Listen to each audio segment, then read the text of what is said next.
prenait sur lui des souffrances pour le peuple d'Israël. Il prenait sur lui des gens qui étaient incurables, il les bénissait et il guérissait, et c'était lui qui devait payer. Sa sœur lui a demandé, qu'est-ce que c'est, Ham Ben Sion, pourquoi tu souffres comme ça, qu'est-ce qui s'est passé? Il dit, j'étais la semaine passée dans la rue, et il y a une femme qui m'a demandé une bracha pour avoir des enfants. Et moi, j'ai vu tout de suite qu'elle ne pouvait pas avoir d'enfants. Alors je me suis débiné, elle a compris ça, elle m'a attrapé en pleine rue, la redingote, elle m'a dit, je jure que je ne vous lâche pas, tant que vous ne bénissez pas que j'ai un enfant. Alors j'ai béni. Et Baba Meir a dit, tous les grands de ce monde ont passé le seuil de ma porte, aucun égalé le Rav Ben Sion Abba Shaul.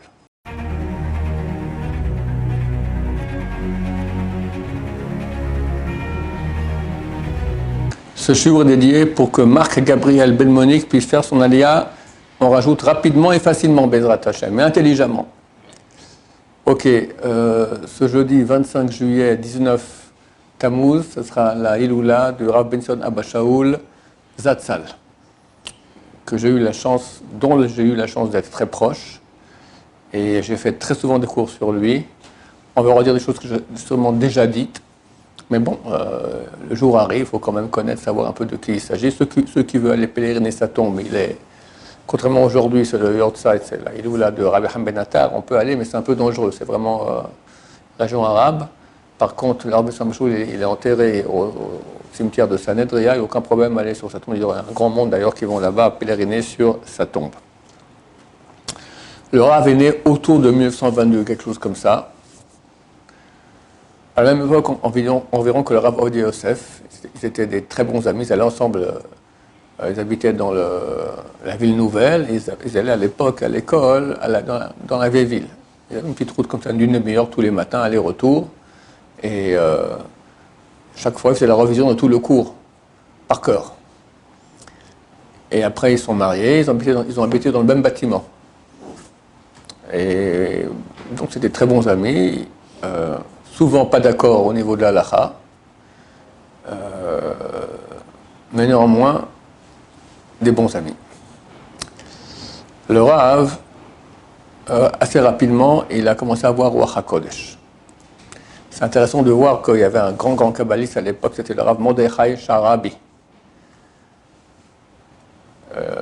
C'était le Rosh Hashiva de l'Yeshiva des Mekoubalim, Nehar Shalom, dont aujourd'hui, le Rosh Hashiva, c'est le Rav Benayahu Shmueli. Alors Mordechai Sharabi a dit, il y a un élève à Porat Yosef, par le Rav Ben Sion, qui dans 10 ans aura Ruach HaKodesh. Et 10 ans pile après, tic, il a eu Ruach HaKodesh. C'est marrant comment le kabbaliste voit à l'avance quand il aura ça. Ruach HaKodesh veut dire qu'on voit des choses. Maintenant, tu as plusieurs niveaux. Lui, il voyait tout. Et il a dit, vous croyez que c'est facile de voir? Vous croyez que c'est agréable de voir? C'est très difficile. Il n'y a pas un jour où quelqu'un ne vient pas me voir. Je vois qu'il va mourir dans quelques semaines, il a la sale maladie, et je dois le sourire, être sympathique, l'encourager. C'est très difficile. Il voyait tout, et il a dit, voir, c'est facile. Ce qui est dur, c'est de changer les choses. Bon, les gens comme moi qui essayent de voir depuis des dizaines d'années, je ne vois rien du tout. Je ne pense pas que je verrai quelque chose un jour, à moins que ma chère vienne nous donne un don spécial. Mais bon, c'est une très grande âme. Il a extrêmement souffert, extrêmement. Dès qu'à une certaine année, en 1983, il a eu un AVC, il a failli passer. Et dans les Yeshiva d'ailleurs, où il enseignait à Porat Yosef, donc ils ont organisé des prières, et il raconte que lui, il voyait son corps monter comme ça, et par les prières comme ça, il voyait son corps qui redescendait.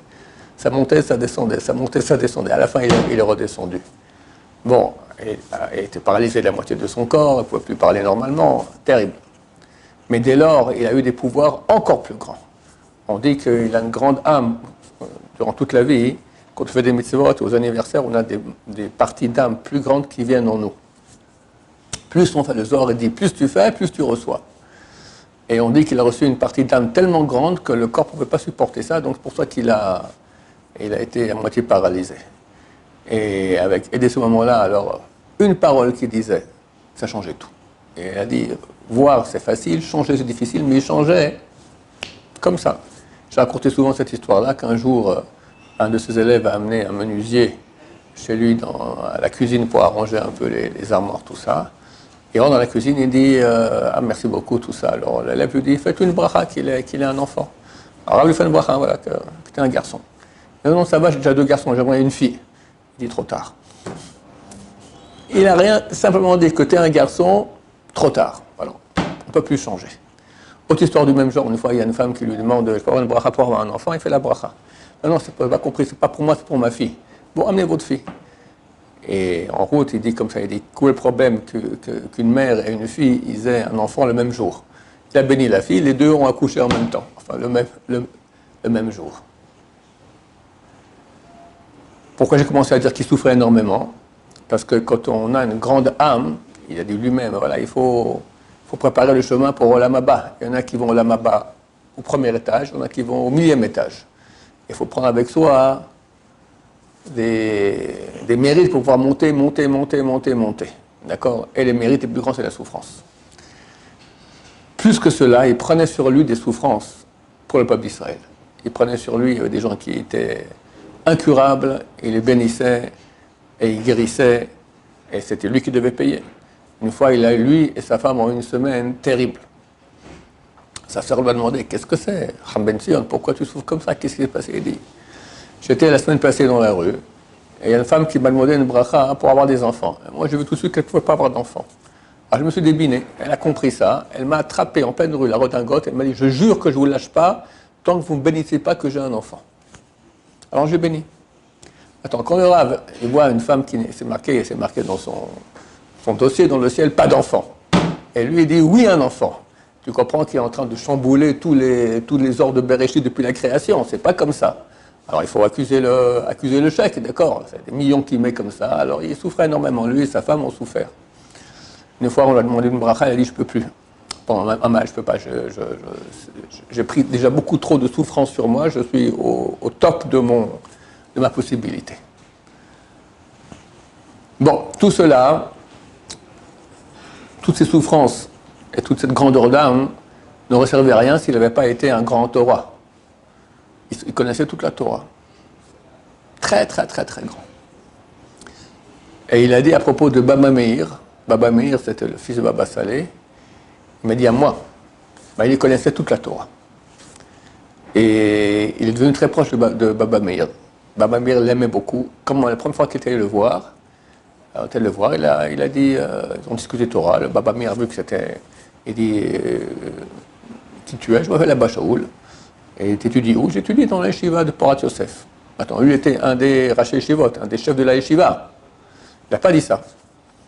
Quelques semaines plus tard, il y a un groupe d'élèves qui viennent voir le Baba Meir, et il leur demandait, c'est qui? Il y a chez vous un avraire qui s'appelle Abba Shaul, comme ça. Très bon élève. Il dit, non, on n'a pas d'avraire qui s'appelle Abba Shaul. Mais oui, il est venu ici, tout ça. Ah, peut-être du Rosh Yeshiva. Le Rosh Yeshiva, alors Baba Meir a beaucoup apprécié l'humilité du Rav Ben Sion, qui n'a même pas voulu dire qu'il était le Rosh Yeshiva. Et une fois par mois, le Rav Ben Sion allait à Ashdod voir Baba Meir. Et Baba Meir a dit, tous les grands de ce monde ont passé le seuil de ma porte, aucun égalé le Rav Ben Sion Abba Shaul. Donc il y avait une âme qui était extrêmement haute, très très grande. Rav Ben Sion Abba Shaul m'a dit à propos de Baba Meir, il n'a pas voulu me dire, mais j'ai réussi à le forcer un peu, il m'a dit qu'il devait être Mashiach. Et je sais aussi, d'autres rabbins, le Rav Sofer notamment, a dit que sur Rav Ben Sion Abba Shaul, que lui aussi devait être Mashiach. Et chaque génération a quelqu'un qui est potentiellement Mashiach. Il doit être un grand Torah qui connaît toute la Torah. Il doit souffrir et il doit être humble. Voilà, il y avait toutes ces qualités-là extraordinaires.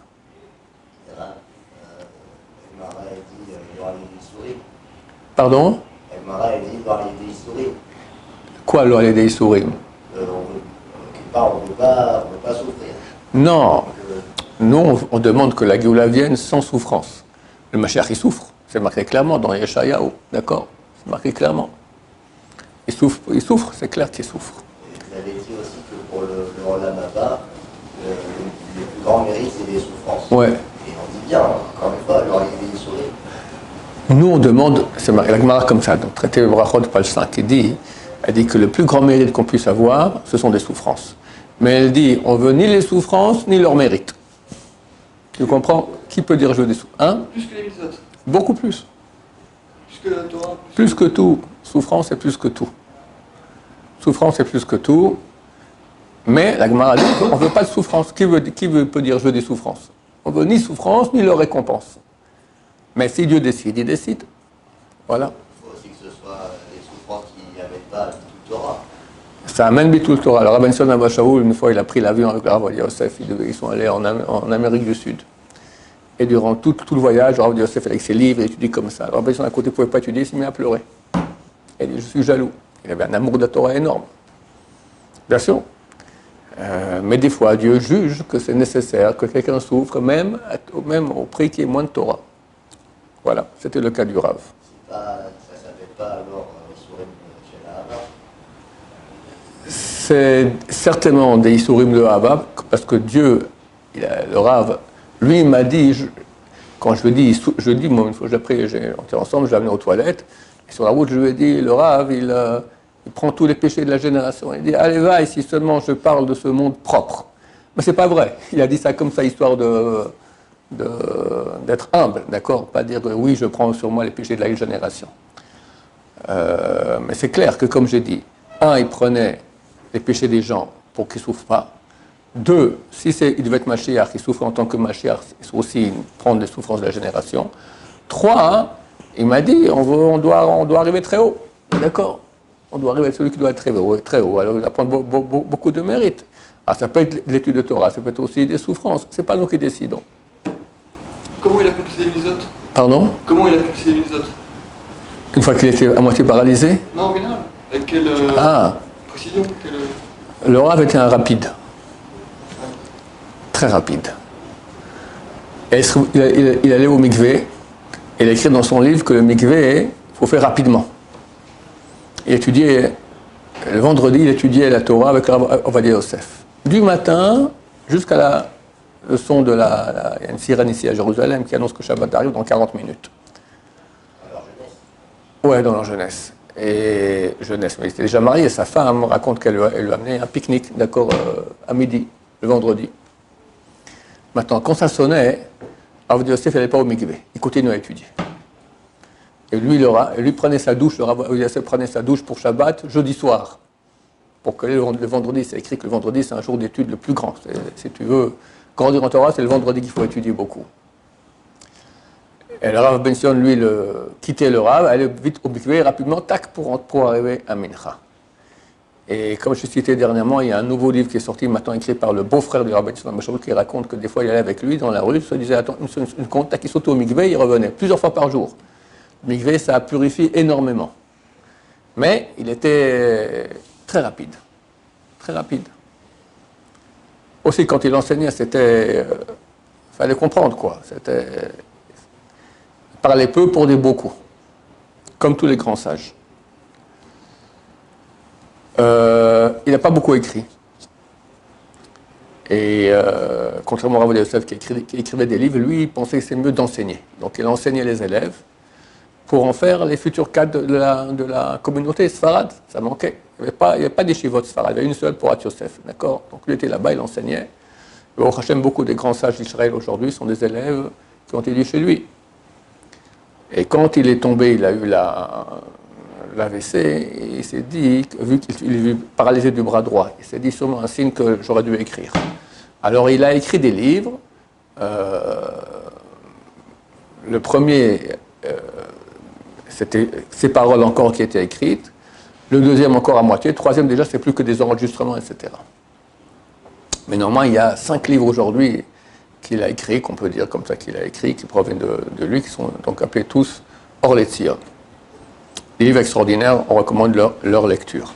Il y en a qui ont remis en question la valeur, que c'était, non, c'est faux, c'est pas lui. Alors, je dis maintenant en public pour ceux qui disent cela, moi j'étudiais en Chavruta il y a un Rav qui m'a construit de A à Z, on a étudié peut-être 12-15 ans ensemble, Rav Tassa il s'appelait, c'était mon Rav, après on a mis de travers un élève et un ami, au bout du moment on était plus ou moins à égalité, donc on étudiait ensemble, et lui était le neveu, le fils de la sœur de Rav Ben Sion Shaul. De ce fait, il était très proche de Rav Ben Sion, qu'il aimait beaucoup. Et pendant 2-3 semaines, il m'a quitté pendant qu'on étudiait pour aller avec Rav Ben Sion, pour justement, quand le livre est sorti, le tome 2, ils sont passés psaque par psaque, halakha par halakha, ensemble, ils ont tout vérifié ensemble. Donc celui qui dit que c'est faux, il se trompe. D'accord? Je vous dis maintenant de quelqu'un qui était lui-même, il a corrigé avec le Rav, chacun de ses halakhot. Mais c'est vrai que des fois il dit oh, mais le Rav n'a pas dit comme ça au shiur. Je dis tant pis. Il y a le psak que le Rav donnait au shiur. Il y avait 200 personnes qui venaient, mais c'était des Bnei Torah, c'était des grands religieux. Et il y a un livre qui est écrit pour le grand public. Le Rav Benson, il a dit, un Talmid Chacham, ce n'est pas celui qui a une réponse à chaque question. C'est celui qui a 5 réponses à chaque question. Tout dépend à qui tu parles. Un homme, une femme, un mentora, un type de choussar, etc. Mes parents, à l'époque, ils sont beaucoup rapprochés du Rav Benson Abba Shaul. Et demandaient ce qu'ils devaient faire les fêtes quand ils venaient en Israël. Est-ce ils habitaient à l'étranger? Est-ce qu'ils devaient faire 1 jour ou 2 jours?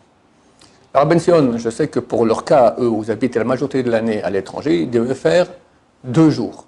Il leur a dit 1 jour, contrairement à ce qu'il dit lui-même. Il s'est basé sur le psak du Rav, du grand de la génération à l'époque, Ashkenaz, le Rav Shimon Zalman Auerbach, qui disait 1 jour dans le même cas. Mais on voit que le Rav, il changeait, parce que mes parents c'était les tchouva, ils venaient de l'étranger, etc. C'est pas. Voilà, chacun, savoir qui, quoi, comment. La halakha, c'est savoir naviguer intelligemment.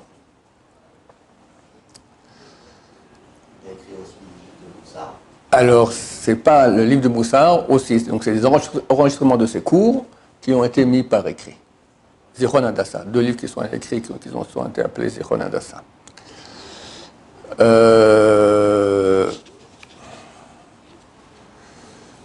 Que dire? Ben Adam Machavero, il mettait un accent très très grand sur entre l'homme et son prochain.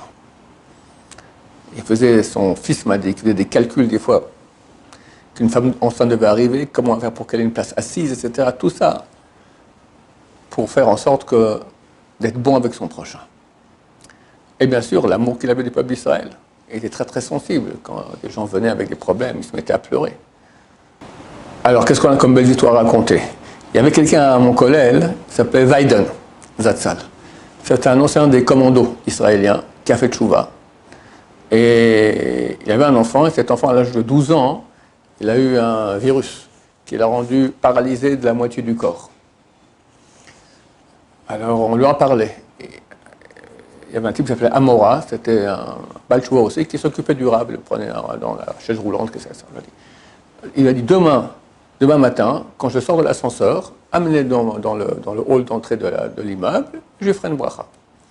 Alors ils ont amené le Vaïdian en chaise roulante, le Rav, il arrive, et il lui dit, il le voit de quelques mètres comme ça, il lui dit, lève-toi. Il dit, je peux pas, je suis paralysé. Lève-toi. Bon, il se lève. Viens, marche. Tac. Il s'est mis à marcher comme ça. Et mon père, une fois, lui a demandé, il paraît que vous avez fait lever comme ça à quelqu'un. Bon, le Rabbi lui a fait 2 personnes. Comme ça, il les a fait lever. Et un vrai miracle, quoi. C'est complètement tout à fait anormal. Mon père, une fois, il était présent. C'était à Purim. Et quelqu'un est venu, a commencé un chassid, a commencé à danser comme ça devant le Rabbi Sion. Il a dit à mon père, vous savez, à côté de qui vous êtes assis? Mon fils était aveugle, il ne voyait pas, terminé. Et jamais une fois pour prendre une bracha chez le Rav, on repart en voiture. Tout à coup, mon fils me dit, papa, je vois le numéro de la plaque de la voiture en face. Il a dit le bon numéro. Et il se remet à danser. Ah, phénoménal. Il n'y a plus ça, hein, c'est terminé. Il n'y a plus de gens qui font des choses pareilles. On ne connaît pas. Mais combien de souffrances? Une fois, il a dit, il est venu 1 demi-heure, ça m'a pris pour mettre le bouton du pantalon. Avec une main. Avec 2 mains. C'est facile de mettre un bouton. Avec une main. Et sa femme aussi qui souffrait énormément. Et lui, ça le minait plus que tout.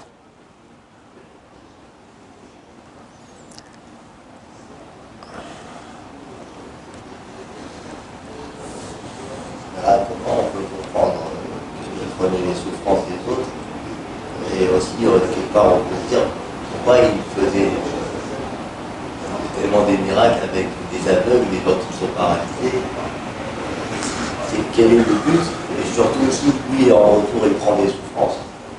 Quelque part, je ne sais pas si il est moins de ça, mais quelque part, la question est que comment ça se fait que quelqu'un prend sur soi des souffrances supplémentaires? Il souffre. Tout ça pour faire du bien à l'autre.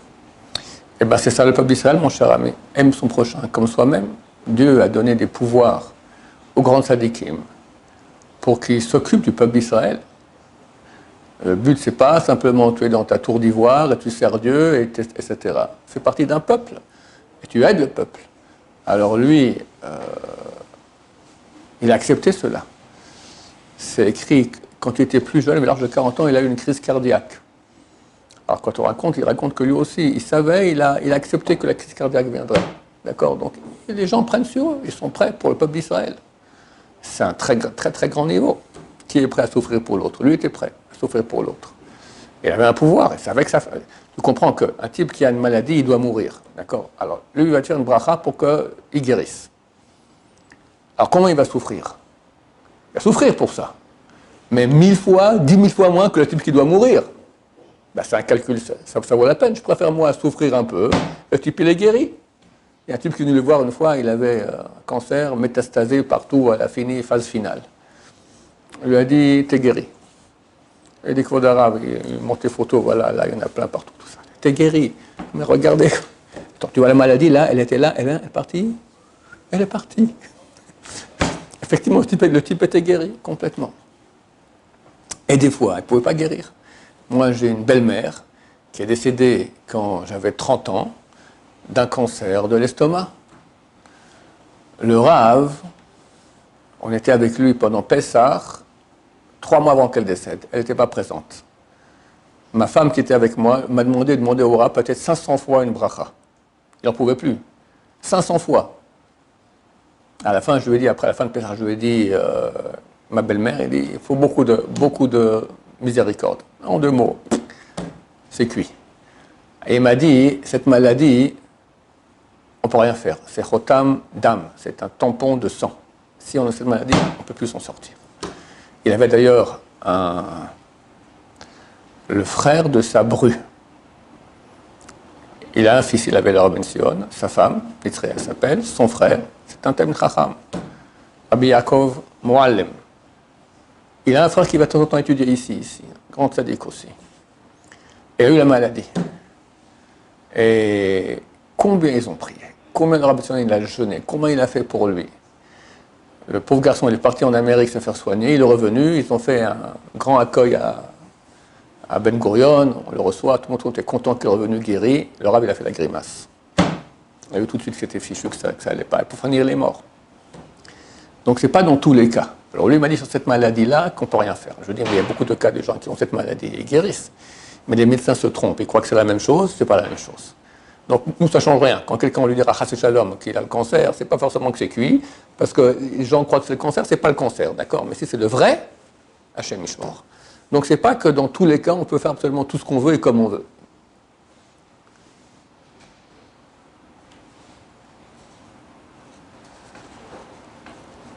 À un moment, il a arrêté de parler. Il vieillissait, et pour des raisons que j'ignore, il a arrêté de parler complètement. C'est aussi une puissance très très grande. Parce qu'il pouvait parler, mais il ne parlait pas. Et comme ça, des années. Je crois que les 4 dernières années de sa vie, c'était comme ça. En 94, là, il parlait plus qu'en 98 où il est décédé. Et un jour, il se retrouve à la maison. Il habitait chez son fils. Les parents, il y avait les enfants. Les parents, son fils et sa femme sont partis faire Shabbat, invité je ne sais pas où, un repas. Et lui avec les enfants à table. Les enfants se regardent. Qui fait le kidouche? Vous ne savez pas? C'est des petits-enfants. Alors il a dit, passe-moi le verre. Il a fait le kidouche. Ils étaient tous abasourdis. Ils n'ont pas vu parler pendant des années. Donc le Rav, il pouvait parler. Il ne parlait pas. C'est une puissance. Rabbi Noari, il écrit que si quelqu'un ne parle pas pendant 40 jours, il reçoit Ruach HaKodesh. Donc, il montait encore en degré, un travail extraordinaire de... Il y a un type qui a essayé, ça n'a pas marché. Pourquoi ça n'a pas marché? Je te vois faire un grand sourire. Parce que un type entend ça une fois d'un rabbin, Rabbi Noari, qui dit ça, vous êtes certain? Oui, bien sûr, Rabbi Noari, c'est Kadosh, il n'y a pas de discussion là-dessus. Alors, il a parlé avec sa femme, parce qu'elle appelle 40 jours, on ne se parle pas. Bon, la femme, elle aime bien parler, elle a accepté qu'on a un Ruach HaKodesh, on va mettre une table, les gens viendront, on fera de l'argent, on pourra aller en vacances, d'accord, c'est la belle vie. Quand il y a Ruach HaKodesh, pour être un baba. Et après 40 jours, rien du tout. Alors, c'est voir le Rav, il dit, mon cher ami, quand tu pries, à quoi tu penses? À ce que tu dis, ou tu as pensé aller à Honolulu, ou tu vas aller en vacances, ou avec une fois que tu seras baba? Si tu pries, tout ce que tu sors de ta bouche, c'est des prières avec intention, alors ça, c'est pas considéré comme des paroles vaines. Mais sinon, c'est comme des paroles vaines, c'est rien, tu as parlé pendant ces 40 jours. Une fois, il y avait quelqu'un qui recherchait un enseignement de la Gemara. C'était où? Dans quel traité? C'était un Tosfot. Alors il voit un autre, il dit, moi, tu sais, c'est où il y a un Tosfot comme ça qui dit une chose pareille, tu sais où il y a? Il dit non. Mais attends, il y a Rabbi Shimon Abba-Shaul qui doit arriver. Alors, il pose la question. Il dit, attends, commence Brachot? Non. Après, Shabbat. C'est toute la Masechet en pensée, comme ça, les Tosfot. Non, après, allez, Kiddushin, Baba Kama, tac, il a dit où c'était. Il connaissait la Torah par cœur. Phénoménal. Je ne sais pas comment on fait ça. Phénoménal. C'est de jour et nuit non-stop d'études de Torah. C'est ça qui lui a donné tout ce pouvoir-là, c'est clair. Que dire encore? Je lui ai demandé une fois à Kodarav, avec mes parents, ma femme, lui et sa famille. Est-ce que nous, là, est-ce qu'on verra Mashiach? Je parle avec lui, vous savez que je suis un fan du Mashiach. Je parle énormément avec le Rav du Mashiach. Alors je demande, est-ce que nous, là, on verra Mashiach? Quand j'ai demandé ça, on était en 90. Elle dit, moi, je ne sais pas, mais vous, oui. Combien? Bientôt 35 ans qui sont passés. Alors on espère que c'est pour très bientôt, Bezrat Hashem. Et mon père aussi. Mon père, Bé'ainara, est plus si jeune, d'accord? Bezrat Hashem vivra encore longtemps. Et Mashiach viendra avant Bezrat Hashem, on l'attend pour très bientôt. Baruch Adonai, l'olam, amen va amen.